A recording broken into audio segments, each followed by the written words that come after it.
Kiruri Kanyenyaini kaunti ya Murang'a wameonyesha ghadhabu kali wakilalamikia ubora duni wa ujenzi wa barabara mpya. Ni radhi mtazamaji, mwanahabari wetu Robert Gakure kutoka kaunti hii na mengi zaidi.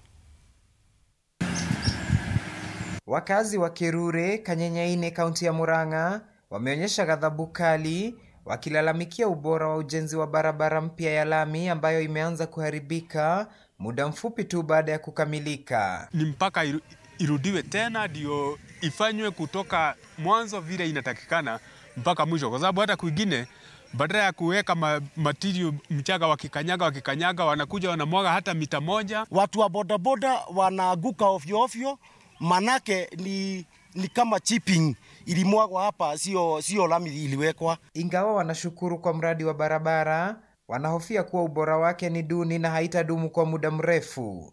Wanadai kwamba barabara hiyo imeanza kuchimbika, hali inayoashiria kuwa kazi hiyo haikufanyika kwa viwango vya juu. Kwa muda mrefu tumekuwa na uchungu sana kwa sababu hatukuwa tukiweza kusafiri, lakini kwa wakati huu naweza kusema ni afadhali kidogo, lakini bado tuko na huzuni kwa sababu hii barabara sio kama vile tulikuwa tumetarajia. Matarajio yetu ilikuwa juu zaidi kuliko matokeo.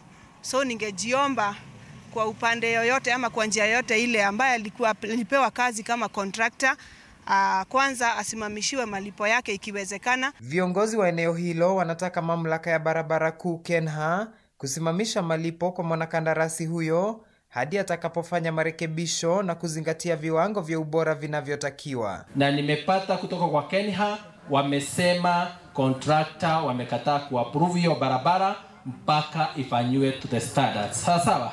Na ndio unaona saa hii kazi yake yote amesimamisha. Juu alikuwa anataka akilipwa hii aendelee kwenda Ichiche, aendelee tena sasa kuja akiendelea mpaka hii yetu ya Tugo. Tuambie tungeomba hiyo barabara irudiwe, ifanywe to the standards. Wakazi wamesema kuwa hawatavumilia matumizi mabaya ya fedha za umma, wakishikilia kuwa ni haki yao kupata barabara ya kudumu na yenye viwango bora. Na kuna wale consultant, huyo anaitwa CAS consultant, akona watu wake on the ground na wako na vifaa vyote na wanakuja wanatest na sijui wanatest nini, na kuna wale pia wanashida kwa ground wakiangalia hiyo barabara. Robert Gakure, TV47, Murang'a.